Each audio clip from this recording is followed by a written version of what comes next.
जय श्री कृष्णा। राधे राधे। ओम नमो भगवते वासुदेवाय।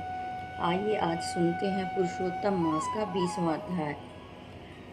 पुरुषोत्तम व्रत का विधान। नारद जी बोले, तृणधनवा ने वाल्मीकि जी से पूछा कि पुरुषोत्तम मास में किसकी और कैसे पूजा करनी चाहिए। आपने इस मास में दानादि को बड़ा महात्म बताया है। पूर्व जन्म में सुदेव ब्राह्मण के रूप में मरा पुत्र जीवित हो गया तो मैंने पुरुषोत्तम मास का सविधि पूजन किया, किंतु इस जन्म में सब विधान मैं भूल गया हूँ, तो आप मुझे बताएं। तब वाल्मीकि मुनि बोले, पुरुषोत्तम मास के प्रारंभ होते ही जिन नियमों का पालन करना चाहिए उन्हें मैं बताता हूँ। ब्रह्म मुहूर्त में उठकर पर ब्रह्म का चिंतन करें तथा शौचादि कर्म करें। यदि किसी तीर्थ स्थान में रहता हो तो तीर्थ के जल में हाथ पांवों की शुद्धि करें, उससे अलग हटकर बाहर जल लेकर शुद्धि करें। दातुन आदि कर मुख की शुद्धि करें।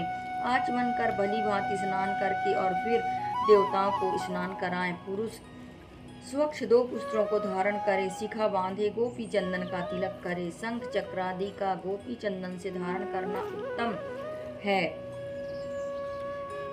प्राणायाम कर संध्या वंदन करे और सूर्य के दर्शन तक गायत्री जप करे और खड़े होकर सूर्य मंत्रों से सूर्य को अंजलि दे। इस प्रकार नित्य कर्म कर श्री हरि का पूजन आरंभ करे। व्रती पुरुष शुद्ध हो, वाणी को नियम से कर गोबर से लिपी हुई अथवा स्वच्छ धुली हुई भूमि पर चावलों से 8 दल वाला कमल बनाए और उस पर कलश की स्थापना करे। उस कलश में जल भरकर समस्त तीर्थों का आवाहन करे और मंत्रों से गंध अक्षत नैवेद्य और पुष्पों से पूजा कर कलश पर पीले वस्त्र से लपेटा हुआ ताम्र पत्र रखकर उस पर श्री राधा कृष्ण की भक्ति युक्त हो प्रतिष्ठित करे।